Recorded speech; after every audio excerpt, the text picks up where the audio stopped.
Sir chapter number 18 volume 2 CMA final direct tax student जिन बच्चों का एग्जाम जून या दिसंबर में है 2022, ठीक, अमेंडमेंट्स को डिस्कस कर रहे हैं जो इस चैप्टर की अमेंडमेंट है, चैप्टर 18 बिजनेस रिस्ट्रक्चरिंग की।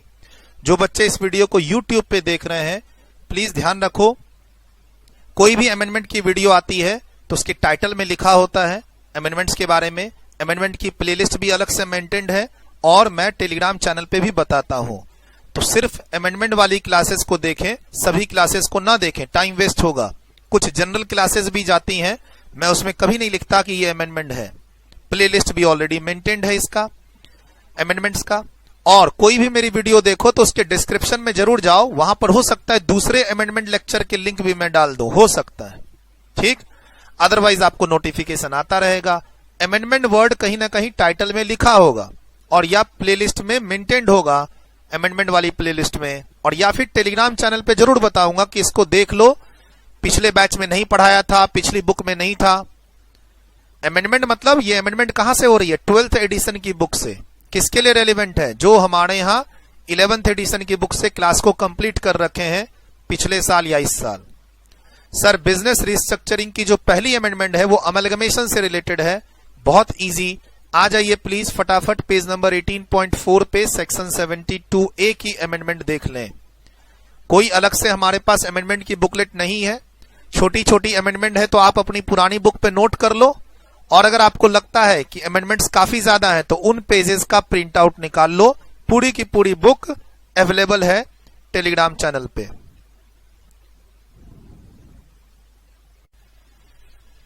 पढ़ा आप बच्चों ने? सेक्शन 72A है ना, क्या कहता है, किसके बारे में बात करता है? अमलगमेशन से रिलेटेड कुछ कंडीशंस की बात करता है। Conditions on amalgamating company as well as commission on amalgamated company, दोनों की बात करता है। ध्यान रखना, आगे हम लोग रिवर्स मर्जर पढ़ेंगे, डिमर्जर पढ़ेंगे, या पहले आप स्लम सेल पढ़े हुए हो, है ना। आगे हम लोग होल्डिंग सब्सिडरी पढ़ेंगे, आगे हम लोग कन्वर्जन ऑफ अ फर्म और प्रोप्राइटर इनटू अ कंपनी पढ़ेंगे। कहीं भी इतने कंडीशंस नहीं है जितने कंडीशंस आप अभी अमलगमेशन में यहां पढ़ रहे हो। आप सोचोगे इतना ही डिटेल्ड हमें आगे पढ़ना है, तो ऐसा नहीं है सर। आपने स्लम सेल पढ़ा, उससे थोड़ा डिफरेंट एलएलपी पढ़ा, थोड़ा डिफरेंट आपने लिक्विडेशन पढ़ा, आपका लिक्विडेशन हो चुका, आपका स्लम सेल हो चुका, आपका एलएलपी हो चुका। Conversion of a company into LLP हो तो अलग ही चैप्टर में हुआ। तो आप देखो हर जगह कुछ अलग और कुछ नया पढ़ रहे हैं। और ये सभी पार्ट किसके हैं? ये जो सारे टॉपिक हैं ये सारे पार्ट हैं बिजनेस रिस्ट्रक्चरिंग के ही पार्ट हैं। चाहे आप उधर लिक्विडेशन कहो, या फिर आप स्लम सेल कहो, और या फिर conversion of a company into LLP कहो, और अब नाउ किसमें है? अमलगमेशन में। सर ये सेक्शन 72A बार बार रेफर होता है, अमलगमेशन में भी रेफर होगा, ये डिमर्जर में भी आगे रेफर होगा। पहले यही सेक्शन एलएलपी की क्लास में भी रेफर हो रखा है जब हमने कंपनी को एलएलपी में कन्वर्ट किया था, है ना। आपका एलएलपी चैप्टर हो चुका है, राइट। और अगली क्लास से पहले आपको रिवाइज भी करना है, ये भी मैंने आपको बोला। अगली क्लास स्टार्ट करने से पहले आप स्लम सेल, लिक्विडेशन, बायबैक और एलएलपी चैप्टर आप रिवाइज करेंगे, ये आपको करना है। चलो सर सर सेक्शन 72A में छोटी छोटी अमेंडमेंट्स हैं पब्लिक सेक्टर कंपनी को लेके और गवर्नमेंट के स्ट्रैटेजिक डिसइन्वेस्टमेंट प्लान को लेके। उससे डरने की जरूरत नहीं है, ये डायरेक्ट एग्जाम में हिट नहीं करते हैं। ये जो अमेंडमेंट्स हैं ये डायरेक्ट हमारे क्वेश्चन में जो प्रैक्टिकल क्वेश्चन आता है अमलगमेशन का, सर सुना है 6 से 8 मार्क्स तक का क्वेश्चन आ जाता है, इस टॉपिक से आ जाता है। उस प्रैक्टिकल क्वेश्चन में ये अमेंडमेंट डायरेक्ट हिट नहीं करेगा। तो इसलिए इस तरह की अमेंडमेंट्स जो यहां आई है, फिर आगे डिमर्जर के डेफिनेशन में भी आई है। आगे देखोगे यहां पे पेज नंबर 18.10 में डिमर्जर के डेफिनेशन में भी कुछ रेफरेंस आया है पब्लिक सेक्टर कंपनी का। एक्चुअली गवर्नमेंट रिसेंटली काफी सारे डिसइन्वेस्टमेंट प्लान लॉन्च कर रखी है पब्लिक सेक्टर कंपनी को डिसइन्वेस्ट करके वहां से कंट्रोल हटाने का और वहां से कंप्लीटली निकलने का। जिसमें आपने एक एयर इंडिया के बारे में तो सुना ही सुना है, उसके अलावा कुछ इंश्योरेंस कंपनी, कुछ बैंक्स और बहुत सारे जो बिजनेसेस चल रहे हैं गवर्नमेंट के, जिसमें गवर्नमेंट का स्टेक है। पब्लिक सेक्टर कंपनी मतलब 51% से ज्यादा गवर्नमेंट का स्टेक है। क्या तो गवर्नमेंट अपने स्टेक को बहुत नॉमिनल कर रही है या बाहर ही हो जा रही है परमानेंट? गवर्नमेंट का अराउंड 2 लाख करोड़ रुपए का ये डिसइन्वेस्टमेंट प्लान है। तो खरीदने वाले को टैक्स बेनिफिट तो चाहिए। खरीदने वाले को यानी बायर को, जो बायर है, जो कंट्रोल एक्वायर करेगा, जैसे आपने सुना कि एयर इंडिया का कंट्रोल टाटा ग्रुप के पास वापस चला गया है, एयर इंडिया से गवर्नमेंट एग्जिट कर गई है। यह आपने ब्रॉड लेवल पे सुना कि एयर इंडिया से गवर्नमेंट एग्जिट कर गई है, टाटा ने इसको फिर से एक्वायर कर लिया है, तो ग्रुप चेंज हुआ ना। अब ये भी सुना है आपने कि एयर इंडिया के बुक्स में काफी सारे लॉसेस थे।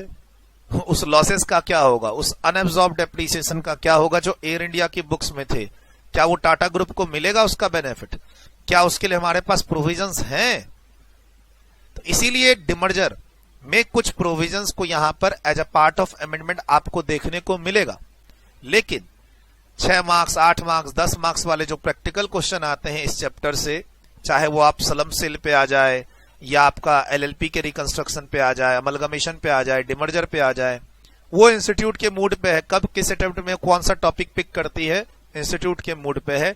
आप ये 7-8 टॉपिक हैं, इसको तैयार करके रखोगे, बस इतना आपको करना है। उसमें ये छोटी छोटी जो अमेंडमेंट्स हैं एक स्पेसिफिक सिचुएशन को लेके कि गवर्नमेंट को स्ट्रैटेजिक डिसइन्वेस्टमेंट करना है पब्लिक सेक्टर कंपनी में, इसका कंट्रोल प्राइवेट पार्टीज को देना है, वो चीजों के लिए अगर एग्जाम में, देखो एग्जाम में एक तो पूछेगा नहीं, और पूछा तो 1-2 मार्क्स वाले हिस्से में पूछेगा। स्टिल हम लोग ऐसा नहीं कर रहे कि अवॉइड कर रहे हैं, हम लोग पढ़ेंगे, हम लोग इसको भी पढ़ेंगे डिमर्जर वाली बात को, और हम लोग यहां अमलगमेशन वाली बात को भी पढ़ेंगे। सर डरना नहीं है 2 पेज के थ्योरेटिकल पोर्शन से, अमलगमेशन में ही इतने थोड़े से टाइट कंडीशंस हैं, आगे कोई कंडीशंस इतने ज्यादा नहीं है।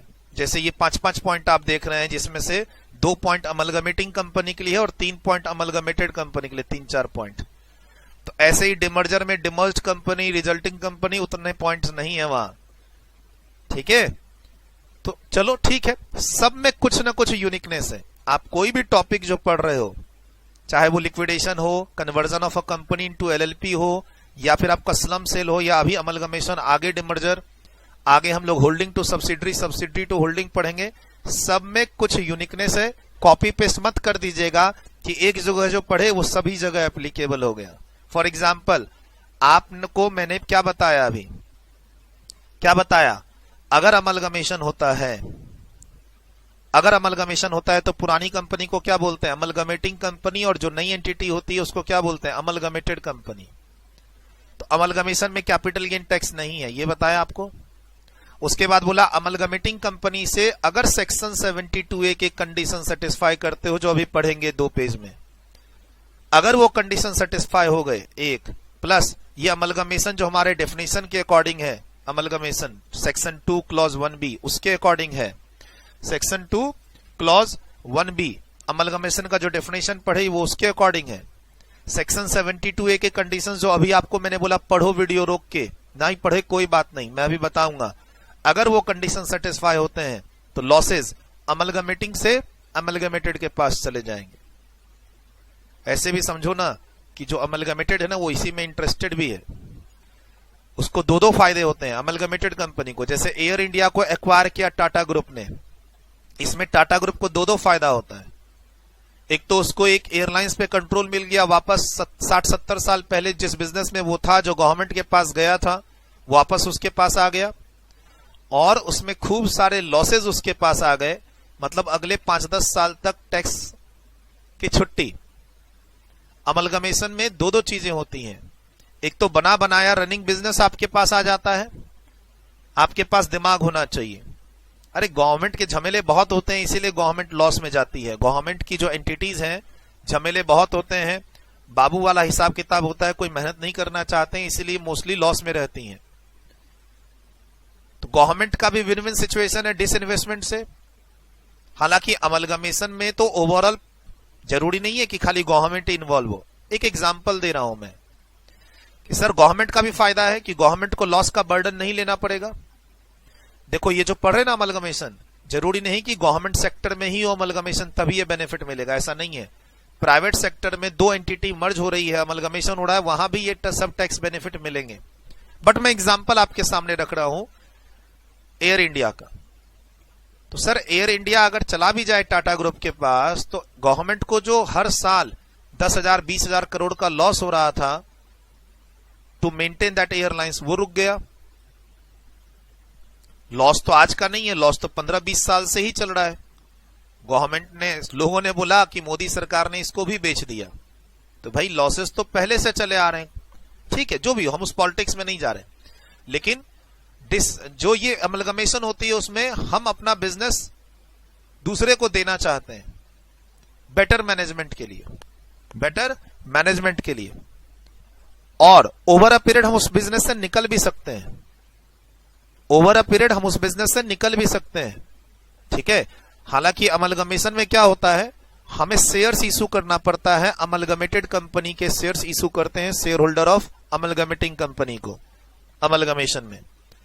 तो ओवरऑल निकलना मुश्किल है, लेकिन धीरे धीरे ओवर अ पीरियड, जब ये लॉक इन पीरियड सब खत्म हो जाता है जो भी पढ़ेंगे, उसके बाद अब बड़े आराम से निकल सकते हैं।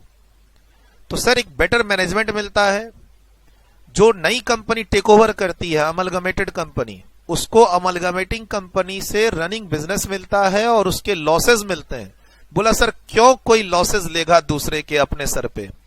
भाई अगर उसके लॉसेस आ रहे हैं साथ में, भाई रुपए तो हमने एसेट खरीदने के दिए ना, रुपए दिए एसेट खरीदने के, और एसेट के साथ अगर इनकम टैक्स के लॉसेस आ रहे हैं तो क्या बुरा है? वो लॉसेस जब तक मेरे पास रहेंगे, जब तक मैं उतना प्रॉफिट न अर्न कर लूं, तब तक मुझे इनकम टैक्स नहीं देना होगा। Amalgamation, demerger, conversion of a firm into company, ये सब सक्सेसफुल तभी माना जाता है कि तब जब लॉसेस भी कैरी फॉरवर्ड हो। इंटेंशन एक और रहता है लॉसेस को क्लेम करने का।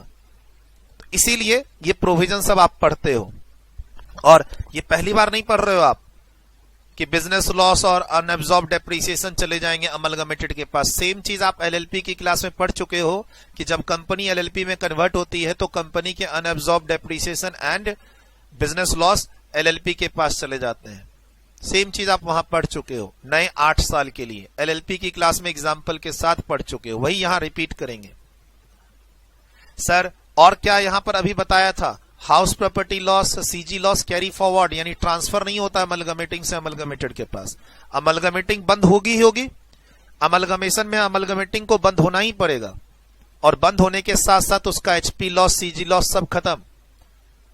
जो बिजनेस लॉस है, बिजनेस में भी स्पेकुलेटिव नहीं होना चाहिए, बिजनेस में भी स्पेकुलेटिव नहीं होना चाहिए, वो लॉस और उसका अनएब्सॉर्ब डेप्रिसिएशन, ये दो चीज उठ के जाएगी अमलगमेटेड के पास। जिस ईयर में अमलगमेशन हुआ है उस ईयर का लॉस बनेगी, और वहां से नए 8 साल के लिए आगे जाएगी, like LLP class, like LLP class. इसीलिए तो बोला एलएलपी चैप्टर को रिवाइज करना है।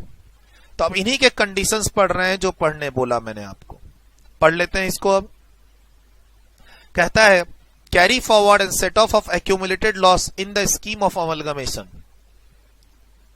लॉसेस कैरी फॉरवर्ड होंगे नई एंटिटी के पास जब कुछ कंडीशन फुलफिल कर दो। कहता है अमलगमेशन किसका हो, company owning an industrial undertaking और अ शिप और अ होटल विथ अनदर कंपनी। अब बताओ यहां पे टाटा बिरला अंबानी आ सकते हैं कि नहीं? गवर्नमेंट का आना तो जरूरी नहीं। एक कंपनी है जिसके पास फैक्ट्री है इंडस्ट्रियल अंडरटेकिंग, वो अपनी कंपनी दूसरे में मर्ज हो रही है, तो मिलेगा ना अमलगमेशन का बेनिफिट, क्यों नहीं मिलेगा? तो यहां कोई गवर्नमेंट इन्वॉल्व नहीं है। Sir amalgamation of a company owning, जो कंपनी अमलगमेट हो रही है, यानी अमलगमेटिंग कंपनी अमलगमेशन से पहले इंडस्ट्रियल अंडरटेकिंग चला रही थी, या वेसल ओन कर रही थी, या होटल के बिजनेस में थी, अब वो दूसरी कंपनी से मर्ज्ड हो रही है। अमलगमेशन मतलब मर्जर। या फिर banking company with the specified bank amalgamate हो रहा है। ये भी बैंक कौन होगा? Bank in the form of company, bank in the form of company ही होगा। लिख दिया है मैंने यहां पे। सर क्या पढ़ रहे हैं अमलगमेशन? अमलगमेशन में क्या होता है? अमलगमेटिंग कंपनी और अमलगमेटेड कंपनी, बस सिंपल वो बैंकिंग बिजनेस में। बैंकिंग बिजनेस में amalgamation of a banking company with the specified bank, RBI involve हो जाएगा, बैंकिंग रेगुलेशन एक्ट भी इन्वॉल्व हो जाएगा, but those are the company which are running into a banking business. तो sir अगर वहां अमलगमेशन हो रहा है तो सेक्शन 72A का बेनिफिट मिलेगा। अब अमेंडमेंट में क्या हुआ, थर्ड नंबर पॉइंट को हटा दिया इन्होंने, क्योंकि ये स्पेसिफिकली एयरक्राफ्ट के बिजनेस से डील कर रहा था। ये भी पॉइंट पहले इसीलिए आया था, वो एयर इंडिया और इंडियन एयरलाइंस का जब मर्जर हो रहा था, पहले ये दो अलग अलग एंटिटीज थी, दो अलग अलग एयरलाइंस थी। आज से कोई 15-20 साल पहले बात जाए, शायद 15-20 साल तो हो गई ऑलमोस्ट, 15-20 साल पहले ये दो अलग अलग एयरलाइंस थी जिनको आपस में मर्ज किया गया था। तो वहां पर टैक्स बेनिफिट देने के लिए ये पॉइंट आया था। बोलता है अब इसका थोड़ा स्कोप बढ़ा देते हैं, not only in airlines, with in any business हो। कहता है स्कोप बढ़ गया, पॉइंट नंबर 3 हटके नया पॉइंट नंबर 3 आ गया, वहां पे स्कोप बढ़ गया। कैसे? बोलता है अमलगमेशन ऑफ वन और मोर पब्लिक सेक्टर कंपनी और कंपनीज विथ वन और मोर पब्लिक सेक्टर कंपनी और कंपनीज। बिजनेस का नेचर न्यूट्रल कर दिया। पहले क्या था? बोलता है एयरक्राफ्ट के बिजनेस में होना चाहिए। अब गवर्नमेंट फ्री हो गई अमेंडमेंट के बाद। अमेंडमेंट कब की है? फाइनेंस एक्ट 2021 की। कब से इफेक्टिव है? लास्ट ईयर असेसमेंट ईयर 21-22 से। बस तो ये अगर एग्जाम में आया भी तो कोई थोड़ी ना आपको 6-8 मार्क्स देगा। ये 1 मार्क्स की अमेंडमेंट है, ऑब्जेक्टिव क्वेश्चन वाली। अगर एक पब्लिक सेक्टर कंपनी दूसरे पब्लिक सेक्टर कंपनी से मर्ज हो रही है, सेक्शन 72A के बाकी कंडीशंस जो हैं वो सेटिस्फाइड हैं, तो अमलगमेशन का बेनिफिट मिलेगा। मींस जो पुरानी वाली पब्लिक सेक्टर कंपनी है, अमलगमेटिंग कंपनी, उसके लॉसेस ट्रांसफर हो जाएंगे अमलगमेटेड पब्लिक सेक्टर कंपनी के पास। अमलगमेशन में यहां पर अमलगमेशन के पहले भी पब्लिक सेक्टर कंपनी है और बाद में भी पब्लिक सेक्टर कंपनी है। तो सर थर्ड और नई थर्ड में क्या डिफरेंस है? पुराना वाला जो थर्ड पॉइंट है वो सिर्फ कह रहा था public sector company engaged in the operation of aircraft. अब बिजनेस, एनी बिजनेस। अब तुम मान लो public sector company steel manufacturing वाली हो, पब्लिक सेक्टर कंपनी कुछ और वाली हो, बस बनाती हो, रेलवे वाली पब्लिक सेक्टर कंपनी हो, कोई भी हो, एल्युमिनियम बनाती है, जिंक बनाती है, माइनिंग का काम करती है, एयरलाइन में है, शिपिंग में है। गवर्नमेंट के तो 100 काम है, गवर्नमेंट के पास बहुत सारी कंपनियां हैं, लेकिन मोस्टली लॉस मेकिंग है। तो मान लो गवर्नमेंट रिफॉर्म्स चाहती है और या फिर बेचने से पहले वो 3-4 पब्लिक सेक्टर कंपनी को आपस में मर्ज करना चाहती है। अरे पब्लिक सेक्टर कंपनी अलग अलग मैनेज नहीं हो रही है, पहले आपस में मर्ज तो कर दें। हो सकता है मर्ज करने के बाद, या फिर मान लो मेरे पास 10 पब्लिक सेक्टर कंपनी है जो लॉस मेकिंग है और एक टॉप लेवल की मेरी पब्लिक सेक्टर कंपनी जो प्रॉफिट मेकिंग है, कम से कम उसी में मर्ज कर देता हूं। समझ रहे हो? अभी कहने को क्या है, गवर्नमेंट की 10 कंपनियां लॉस में है और एक कंपनी प्रॉफिट में है, सबको मर्ज कर दो, कंपनी गवर्नमेंट की प्रॉफिट में है, हो गया फायदा, गुडविल बढ़ गई। ठीक है, तो इस तरीके से गवर्नमेंट क्या कर सकती है, पब्लिक सेक्टर कंपनी का मर्जर कर सकती है इररिस्पेक्टिव ऑफ इट्स बिजनेस, इसीलिए अमेंडमेंट किया गया। अब देखो ये चौथा नंबर कहता है अमलगमेशन हो रहा है अर्स्टवाइल पब्लिक सेक्टर कंपनी का। बोला अर्स्टवाइल, पहले पब्लिक सेक्टर कंपनी थी, गवर्नमेंट ने अपना स्टेक दे दिया दूसरे को, टाटा बिरला को, तो अब वो क्या बन गई? नॉर्मल कंपनी, क्योंकि गवर्नमेंट ने अपना स्टेक दे दिया है, कंट्रोल दे दिया है दूसरे प्राइवेट प्लेयर को, और ये हो गया स्ट्रैटेजिक डिसइन्वेस्टमेंट गवर्नमेंट का। ठीक, अब जो बायर है वो उस कंपनी को से 2-3 साल के बाद दूसरी कंपनी में मर्ज करना चाह रहा है। समझ रहे हो?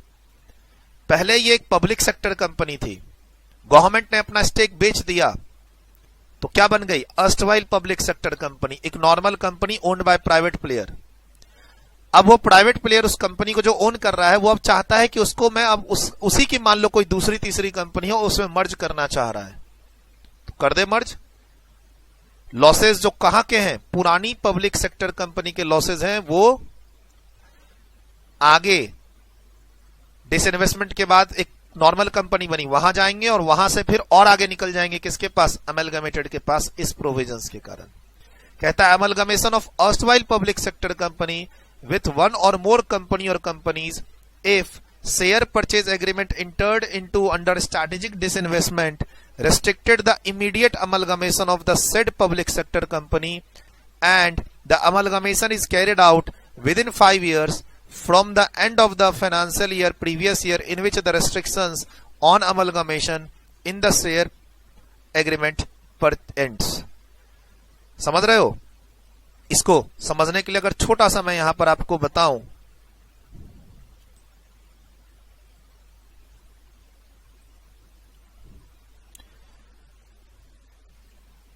गवर्नमेंट का मान लो 70% स्टेक है इस पब्लिक सेक्टर कंपनी में, ठीक? गवर्नमेंट का 70% पब्लिक स्टेक है इस पब्लिक सेक्टर कंपनी में। गवर्नमेंट इस स्टेक को सोल्ड करना चाहती है, कंट्रोल दूसरे को देना चाहती है। एक प्राइवेट एंटिटी है, मान लो कोई भी, टाटा बिरला अंबानी, टाटा ही लिख देते हैं, टाटा ग्रुप। सर टाटा ने, गवर्नमेंट ने बिड इनवाइट किया कि मैं अपनी पब्लिक सेक्टर कंपनी की 70% होल्डिंग बेचना चाहता हूं, जो अच्छा बिड दे देगा मैं उसको ये 70% शेयर्स दे दूंगा। कंट्रोल ट्रांसफर, कंट्रोल ट्रांसफर हो गया। अब ये कंपनी क्या बन गई? Erstwhile public sector company. क्या बन गई ये? Erstwhile public sector company. ये अब एक नॉर्मल कंपनी बन गई, ये अब एक नॉर्मल कंपनी बन गई, which is now owned by, now owned and control by Tata group. Earlier ये कौन थी? Government owned. गवर्नमेंट का इसमें कितना परसेंट होल्डिंग था? 70%। गवर्नमेंट ने क्या किया? स्ट्रैटेजिक डिसइन्वेस्टमेंट, जो बहुत हल्ला है, चर्चों में है, 1-2 साल की न्यूज। अगर तुम पॉलिटिक्स की न्यूज में इंटरेस्ट रखते हो तो हम लोग सुनते हैं गवर्नमेंट सब बेच रही है, सब बेच रही है, सब बेच रही है, बेच रही है, बेच रही है। हर साल गवर्नमेंट के टारगेट होते हैं और ऐसा नया नहीं है। पिछले 15-20 साल से हर साल कुछ ना कुछ गवर्नमेंट अपनी पब्लिक सेक्टर कंपनियों में स्टेक बेच के वहां से रेवेन्यू अर्न करने की कोशिश करती है। एक तरह से एग्जिट मोड में चलती है, प्राइवेटाइजेशन की ओर, कि भाई हम गवर्नमेंट हैं, हम एडमिनिस्ट्रेशन के लिए, बिजनेस चलाने के लिए नहीं है, का लॉजिक। हर साल बिकता है कुछ ना कुछ शेयर्स, टारगेट होता है इनका 1 लाख, 1.5 लाख, 2 लाख करोड़ के रेवेन्यू जनरेट करने का, एसेट को बेच बेच के। जो भी हो, उस पॉलिटिक्स में नहीं जा रहे, बट यस, गवर्नमेंट की एक ओन्ड कंपनी थी पब्लिक सेक्टर कंपनी, इसीलिए उसको पब्लिक सेक्टर कंपनी कहा जा रहा था, जिसमें गवर्नमेंट का कंट्रोल था। मिनिमम 51%, मिनिमम कितना बोला जाता है? 51%, तो से 70%। इसने, गवर्नमेंट ने अपने स्ट्रैटेजिक डिसइन्वेस्टमेंट प्लान में वो शेयर्स किसको दे दिए? एक प्राइवेट प्लेयर, टाटा ग्रुप को। कंट्रोल किसके पास चला गया? टाटा ग्रुप के पास। कम से कम 51% शेयर्स जाना चाहिए उसके पास इस पीएससी का। अब ये पीएससी नहीं रही, क्या बन गई? Erstwhile PSC. अब ये पीएससी नहीं रही। अब मान लो ये स्ट्रैटेजिक डिसइन्वेस्टमेंट कब हुआ है? ये डिसइन्वेस्टमेंट मान लो हुआ है 1/5/2021 को, और यहां एक कंडीशन लगा दी गई, यहां एक कंडीशन लगा दी गई कि Tata group will not merge this entity with another company till say 31st December 2023। एक लॉक इन पीरियड हो गया, कूलिंग पीरियड। गवर्नमेंट बोलती है हम अपना पीएससी 70% जिसमें होल्डिंग है तुमको देंगे, चलाओ तुम, लेकिन फिर तुम इसको अब किसी और कंपनी से मर्ज मत करना, अमलगमेट मत करना, हम इसी कंडीशन पे तुमको देंगे। टाटा ग्रुप बोलता है ठीक है, तुम दोनों एक बार। टाटा ग्रुप ने मान लो ले लिया, ठीक, टाटा ग्रुप ने कंट्रोल ले लिया। अब ये कंपनी यहां बन गई अर्स्टवाइल पीएससी, यहां बन गई, और अब टाटा ग्रुप पे कंडीशन आ गया कि तुम इस कंपनी को 31 दिसंबर 2023 तक किसी और कंपनी से मर्ज नहीं करोगे। नहीं करेंगे सर, नहीं करेंगे।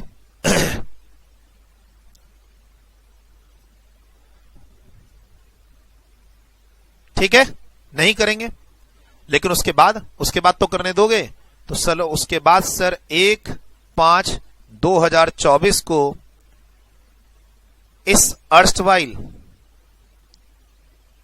अर्स्टवाइल पीएससी का उसने मर्जर कर दिया उसका। मान लो उसने मर्जर कर दिया किसका? अर्स्टवाइल पीएससी का मर्जर कर दिया उसने, मान लो टाटा की किसी ग्रुप कंपनी से।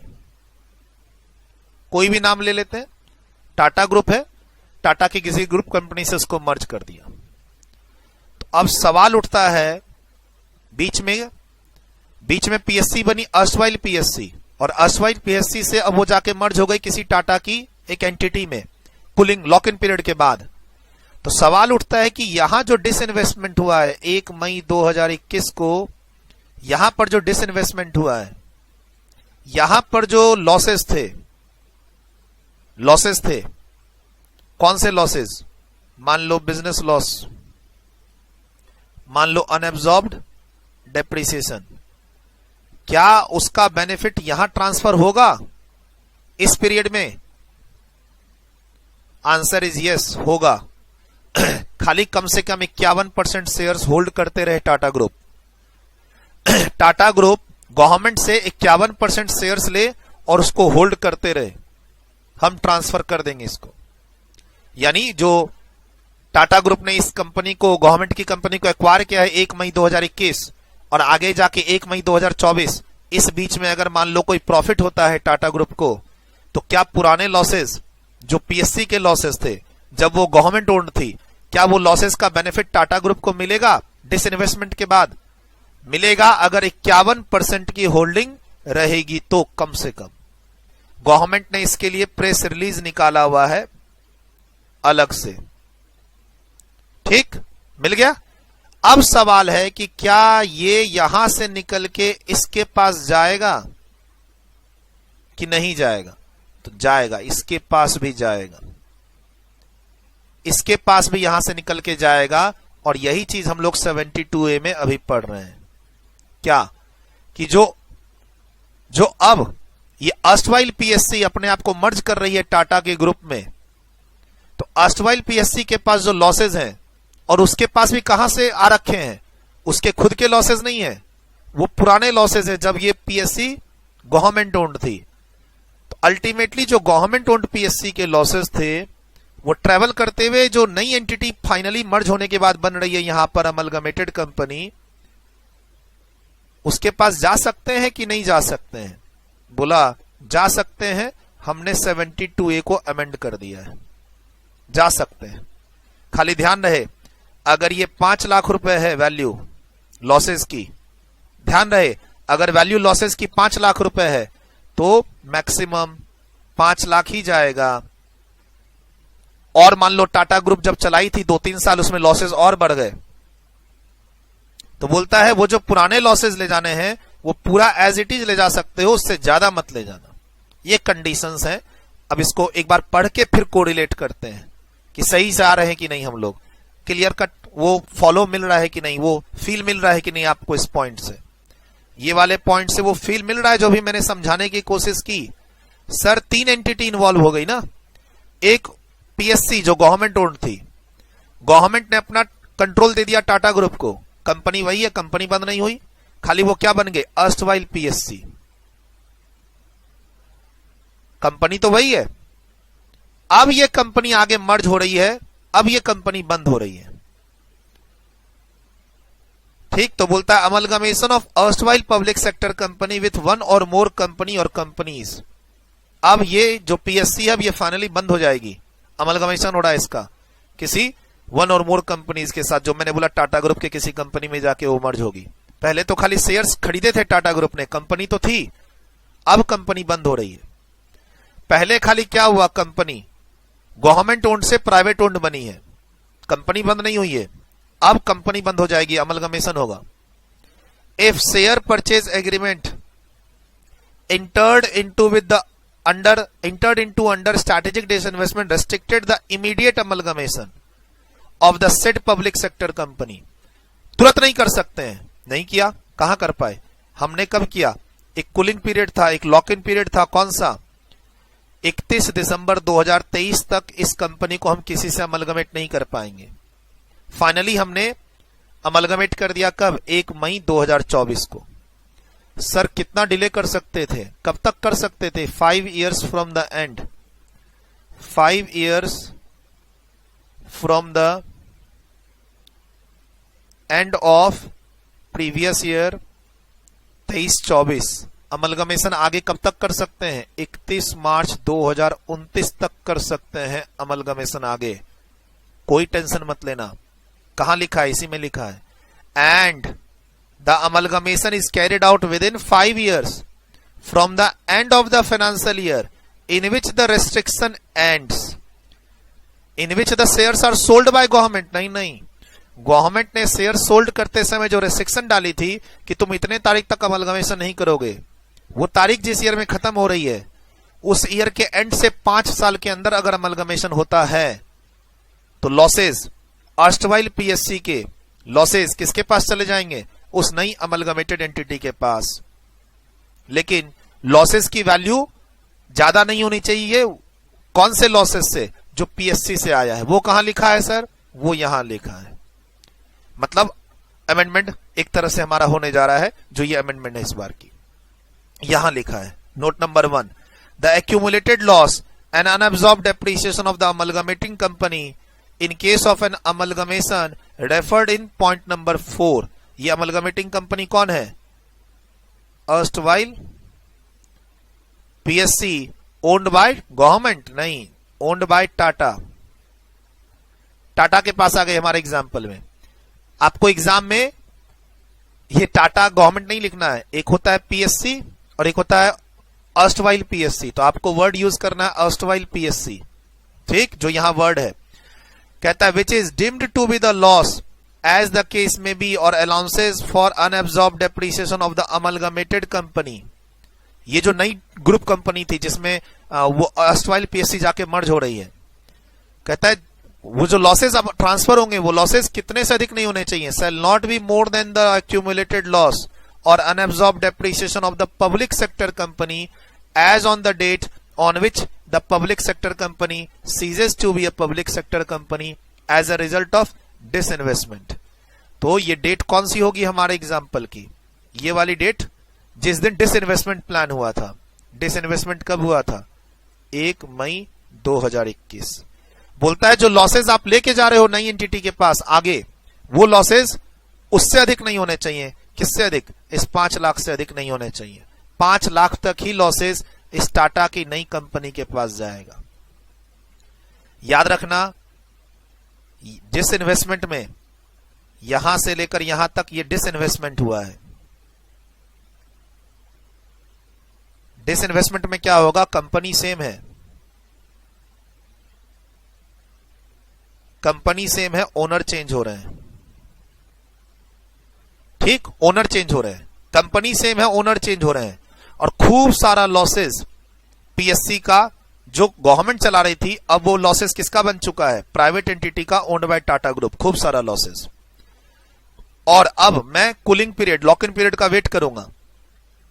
गवर्नमेंट ने बोला है टाटा ग्रुप को कि तुम ये रखो शेयर्स इस कंपनी के, पैसे दो, लाओ 40-50 हजार करोड़ रुपए लाओ और ये कंपनी तुम्हारी। लेकिन सुनो, इस कंपनी को आगे अमलगमेट मत करना 2025 तक, 2026 तक, 2027 तक। ठीक है बाबू, नहीं करेंगे।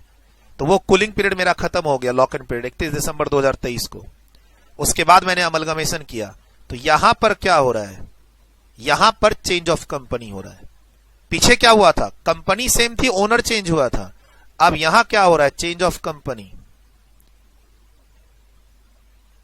Change of company due to actually अब यहां अमलगमेशन हो रहा है।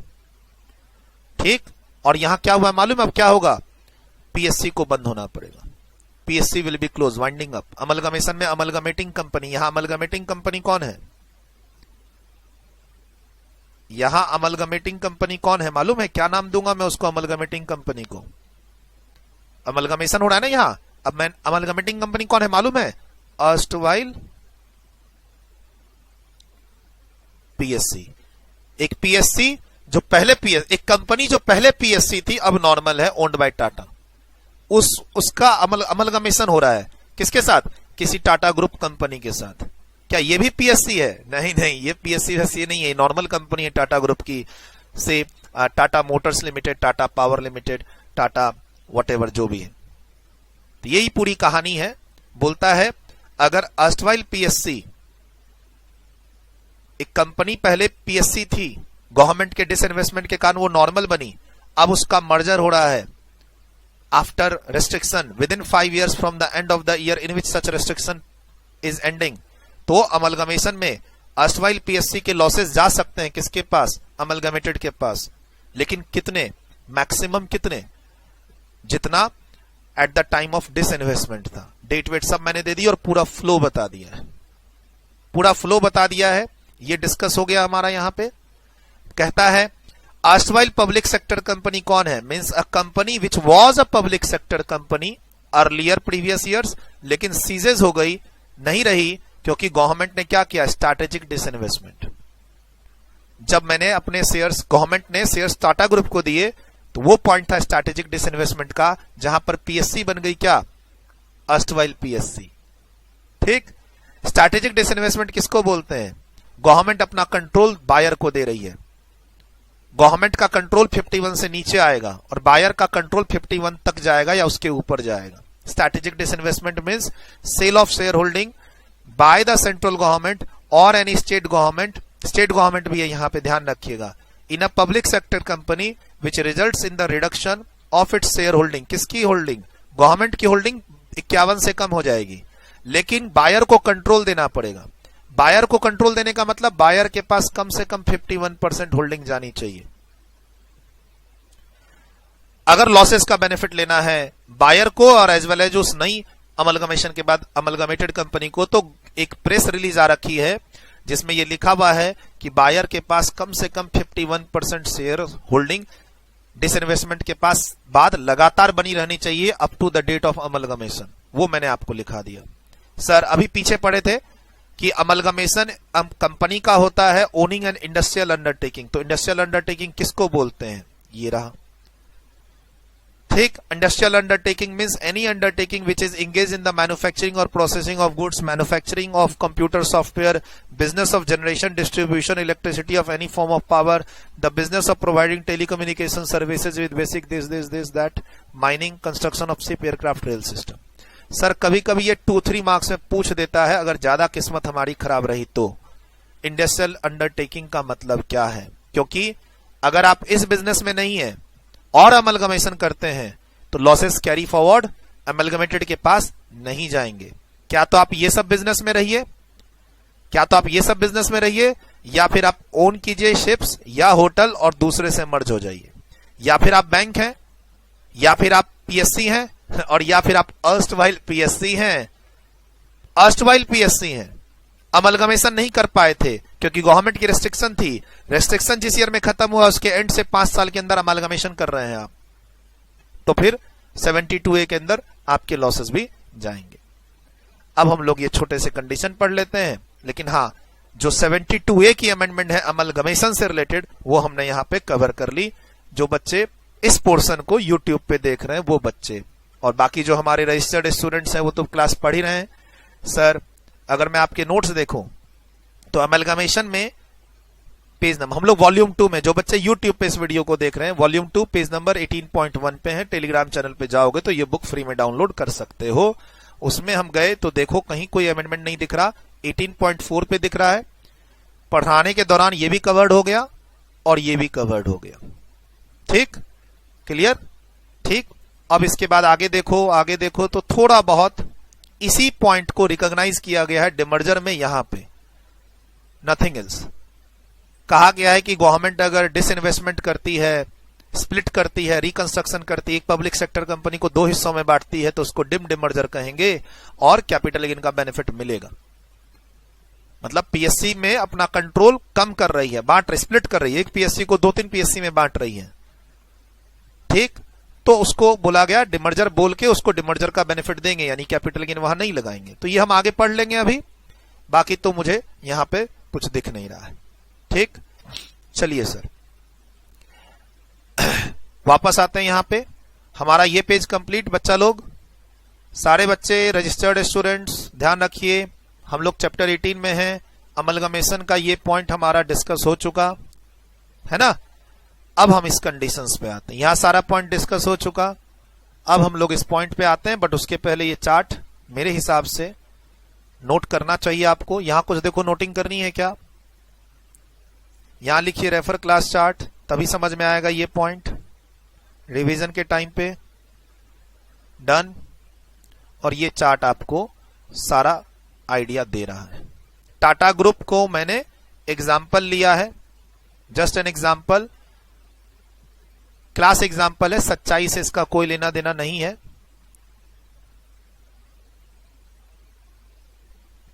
अच्छे से लिखिए, इस जगह पर आप लिखना चाहते हैं लिख लीजिए, वरना मैं थोड़ा सा इसको और बढ़ा रहा हूं ताकि आप ठीक से लिख सकें।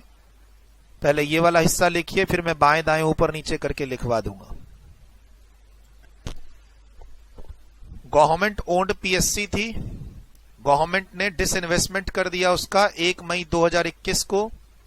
प्राइवेट ग्रुप के पास चले जाने से उसका नाम बन गया अर्स्टवाइल पीएससी, एक नॉर्मल कंपनी बन गई है, ओन्ड बाय नॉन गवर्नमेंट। ये एक अब नॉन गवर्नमेंट एंटिटी बन गई, और क्या बोल सकते हैं इसको, नॉन गवर्नमेंट एंटिटी बन गई।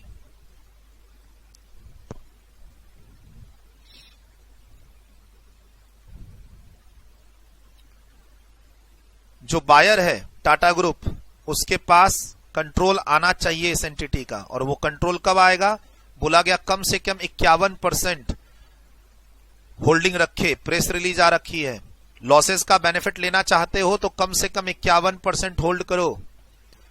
अगर पीएससी जो पहले ओन्ड थी, गवर्नमेंट ओन्ड, जो उसके लॉसेस का बेनिफिट लेना चाहते हो तो कम से कम 51% का कंट्रोल रखो इस पीएससी में। डन। वीडियो रोक के लिख लिया इतना। अब नीचे वाला पोर्शन, सर ये अभी सिर्फ डिसइन्वेस्टमेंट हुआ है, कंपनी वही है, खाली ओनर चेंज हुए हैं। शेयर होल्डर गवर्नमेंट थी, अब टाटा ग्रुप हो गया, खाली ओनर चेंज हुए हैं, ओनर चेंज, कंपनी वही है। लेकिन ओनर पे एक कंडीशन है, ओनर पे एक कंडीशन है, क्या, एक लिमिटेड पीरियड तक वो आगे अमलगमेट नहीं करेगा इस कंपनी को। दूसरा, अपनी होल्डिंग 51% से कम नहीं करेगा, नहीं तो फिर ये लॉसेस आगे नहीं जा पाएंगे उस नई कंपनी के पास, और ना टाटा ग्रुप के पास आ पाएंगे।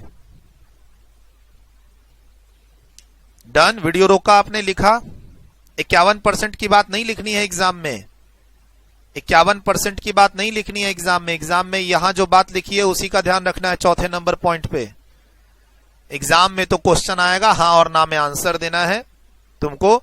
लॉसेस का बेनिफिट मिलेगा या नहीं, तो 5 साल वाली जो कंडीशन है वो ध्यान रखना है तुमको, और लॉजिक मैंने पूरा बता दिया है तुमको। डन। यहां तक लिख लिए। अब इस पोर्शन में आ जाओ ऊपर। गवर्नमेंट ने कंडीशन डाली थी 31 दिसंबर 2023 तक तुम इस पीएससी को आगे किसी में मर्ज नहीं करोगे, और उसके बाद अगर टाटा ग्रुप इस पीएससी को मर्ज कर रहा है आगे, तो लॉसेस आगे जाएंगे, जाएंगे सर। 5 साल के अंदर अगर मर्जर हो तो 5 साल कहां से लेंगे, from the end of the year in which such restriction ends. Restriction कब तक थी, 31 दिसंबर 2023, ईयर एंड 31 मार्च 2024, वहां से 5 साल 31 मार्च 2029 तक अमलगमेशन अगर हो जाए तो पीएससी के लॉसेज इस नई Tata group company, new entity, amalgamated company के पास चले जाएंगे। ये इसीलिए अमेंडमेंट आई है, इसीलिए अमेंडमेंट आई है 72A के अंदर। डन। वीडियो रोक के लिखा, थोड़ा सा नीचे ये पोर्शन कंप्लीट कीजिए। और अब इस पॉइंट पर amalgamating company PSC, erstwhile PSC बंद हो जाएगी, अस्तित्व उसका खत्म हो जाएगा। अमलगमेशन में अमलगमेटेड कंपनी को बंद होना जरूरी है, और अमलगमेटिंग कंपनी ही तो पहले क्या थी, वो पीएससी पब्लिक सेक्टर कंपनी थी, जो अब बंद हो जाएगी। यहां से उसका नामो निशान खत्म हो जाएगा जैसे ही अमलगमेशन होगा। डन। डन। वीडियो रोक के लिखा। चलिए सर, अब एक डिमर्जर की अमेंडमेंट देख लें। 72A तो कंप्लीट हो गया अमेंडमेंट्स। डिमर्जर की बहुत छोटी सी अमेंडमेंट है 18.9, देख लीजिए। जहां भी अमेंडमेंट होगी वहां मैंने कलर चेंज किया हुआ होगा, ये मैंने आपको करा दिया दोनों। अब आपके इस चैप्टर में कलर चेंज का ऑप्शन, ये तो ठीक है, सेक्शन का रेफरेंस है 13 का, पहले 1956 का रेफरेंस था, यहां पे कलर चेंज यहां पे है।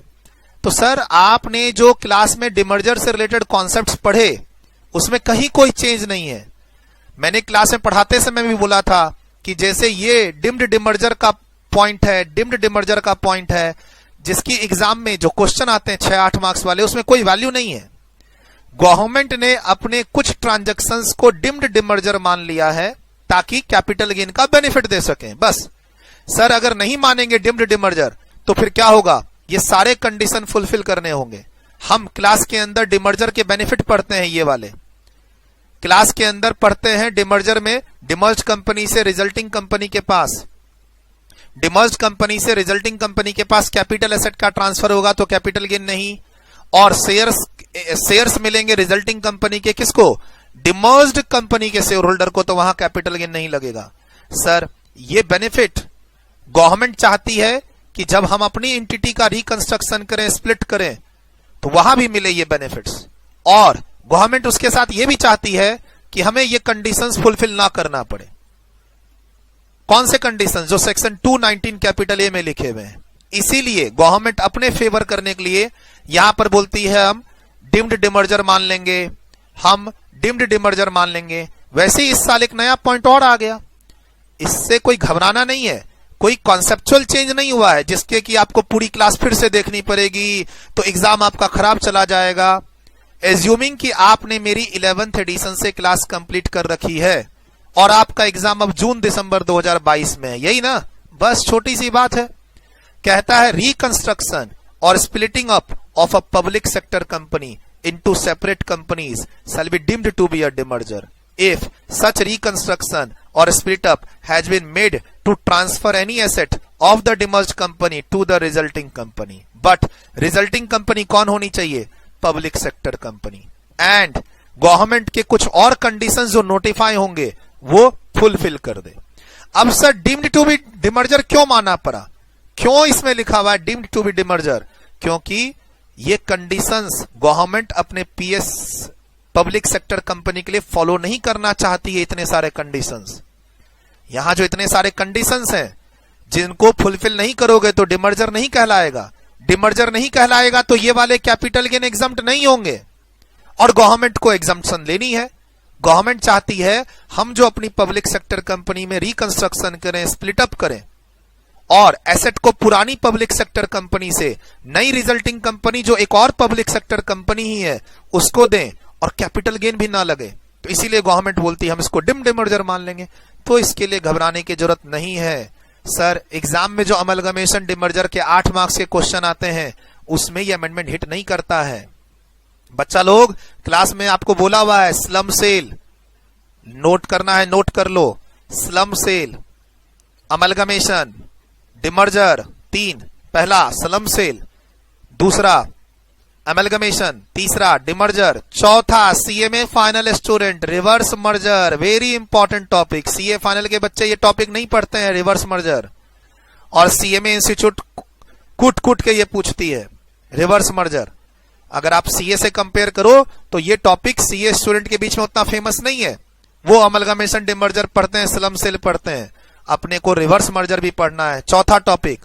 उसके बाद एक टॉपिक आप बोल सकते हो कंपनी टू एलएलपी वाला टॉपिक, पांचवा एक टॉपिक आप क्लास में पढ़ते हो, कौन सा, प्रोप्राइटरशिप फर्म कंपनी में चेंज होती है। एक और पढ़ते हो आप इस चैप्टर में, क्या, फर्म कंपनी में चेंज होती है। और एक और पढ़ते हो concept holding subsidiary, subsidiary to holding. ये सारी चीजें आपको क्लास में बताई हुई हैं, प्लीज रिवीजन अच्छे से करना। अमेंडमेंट जो था वो मैंने आपको बता दिया, ठीक। और अब जैसे ये मैंने पिछले बैच में बताया था इंपॉर्टेंट बोल के, क्योंकि इसमें अमेंडमेंट था, आप चाहो तो इसको इग्नोर भी कर सकते हो, चाहो तो इस पेज को इग्नोर भी कर सकते हो, ना पढ़ो कोई दिक्कत नहीं। और जैसे इस पेज को भी, पेज नंबर 26 और 27 को एग्जाम के लिए इग्नोर कर सकते हो। डायरेक्ट कोई क्वेश्चन इंस्टीट्यूट इस एरिया से नहीं पूछता है। हाउएवर यहां भी एक छोटी सी अमेंडमेंट है। मान लो पिछले बैच में आपने पढ़ा है, तो क्या ध्यान रखना, कोऑपरेटिव बैंक का अमलगमेशन डिमर्जर में भी कैपिटल गेन एग्जम्पशन होता है। लेकिन क्या था इसमें, पहले कोऑपरेटिव बैंक अमलगमेशन के बाद भी जो अमलगमेटेड था वो कोऑपरेटिव बैंक ही था। डिमर्जर में भी क्या था, जो अमलगमेशन डिमर्जर के बाद जो एंटिटी बनी वो भी कोऑपरेटिव बैंक ही था। अब नया कॉन्सेप्ट आ गया है कि अगर आप कोऑपरेटिव बैंक का बिजनेस रीऑर्गेनाइजेशन करते हो, अमलगमेशन या डिमर्जर, तो अमलगमेटेड में वो क्या हो सकती है, कन्वर्टेड बैंकिंग कंपनी हो सकती है। डिमर्जर में रिजल्टिंग कोऑपरेटिव बैंक की जगह क्या हो सकती है, कन्वर्टेड बैंकिंग कंपनी हो सकती है, तो भी कैपिटल गेन का एग्जम्पशन देंगे। What do you mean by converted banking company? Means a banking company formed as a result of conversion of a primary cooperative bank. Government ने इकोनॉमी में एक ऑप्शन दिया है कि प्राइमरी कोऑपरेटिव बैंक को convert करके क्या बना दो, बैंकिंग कंपनी। तो ये हो गया कन्वर्टेड बैंकिंग कंपनी। कहां से बनी, प्राइमरी कोऑपरेटिव बैंक से। ठीक, अब क्या हुआ, कन्वर्टेड बैंकिंग कंपनी बन गई कौन, प्राइमरी कोऑपरेटिव बैंक, और अब उसमें दूसरी कोऑपरेटिव बैंक अमलगमेट हो रही है, या फिर दूसरी कोऑपरेटिव बैंक अपना कुछ बिजनेस ट्रांसफर कर रही है डिमर्जर के थ्रू, किसमें, दूसरे कोऑपरेटिव बैंक में नहीं, कन्वर्टेड बैंकिंग कंपनी में। बैंकिंग कंपनी कन्वर्ट होके बनी है, किसको कन्वर्ट होके, प्राइमरी कोऑपरेटिव बैंक को कन्वर्ट होके। बस ये कैपिटल गेन का एग्जम्पशन एक्सटेंड किया गया है कि अगर अमलगमेशन हो रहा है कोऑपरेटिव बैंक का बैंकिंग कंपनी से, तो भी हम एग्जम्पशन देंगे। खाली बैंकिंग कंपनी कौन होनी चाहिए, कन्वर्टेड बैंकिंग कंपनी। मतलब पहले वो प्राइमरी कोऑपरेटिव बैंक थी, फिर उसको हमने कन्वर्ट करके क्या बनाया, कन्वर्टेड बैंकिंग कंपनी, और उसमें अब हम पुराने किसी कोऑपरेटिव बैंक को मर्ज कर रहे हैं। सर कैपिटल गेन एग्जम्पशन, बस इतनी ही बात यहां पे है। अमेंडमेंट इस चैप्टर का भी कंप्लीट। सर अमेंडमेंट्स के लिए आप प्लेलिस्ट देख लो, नोटिफिकेशन देख लो, टेलीग्राम चैनल पे मैं बताता हूं, मेरी टीम को या मुझे मैसेज करोगे, हो सकता है रिप्लाई ना मिले। चैप्टर बाय चैप्टर, चाहे कोई भी वॉल्यूम हो, वॉल्यूम 1 से लेकर वॉल्यूम 5, सबकी अमेंडमेंट्स ऐसे ही करके थोड़ी थोड़ी डेज के डिफरेंस में यूट्यूब पे आती रहेगी। ठीक, उसको फॉलो करो और उस चैप्टर को कंप्लीट करो। सर जिस चैप्टर में अमेंडमेंट्स नहीं है, वॉल्यूम एडिशन 12th एडिशन, जो हमारी 12th एडिशन की बुक है, अगर उसे किसी चैप्टर में अमेंडमेंट हुआ है तो इसी तरीके से कलर चेंज है, स्टार लगा हुआ है। ठीक, आपको लगता है किसी चैप्टर में अमेंडमेंट नहीं है तो उसका पहले रिवीजन कर लो।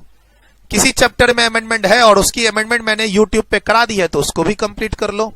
बाकी जैसे जैसे अमेंडमेंट आती जाए वैसे वैसे उन चैप्टर का रिवीजन करते रहो। All the best for your exams, take care. इस चैप्टर की अमेंडमेंट कवर करा दी मैंने, किसकी, chapter 18 volume 2, CMA final student जिनका एग्जाम जून या दिसंबर में है। बाकी डिस्क्रिप्शन में भी देख लो, हो सकता है कुछ अमेंडमेंट की लिंक्स वहां आपको मिल जाए, देख लो वो तुमने कवर किए कि नहीं किए अब तक, वहां से जो पेंडिंग है कवर कर लो।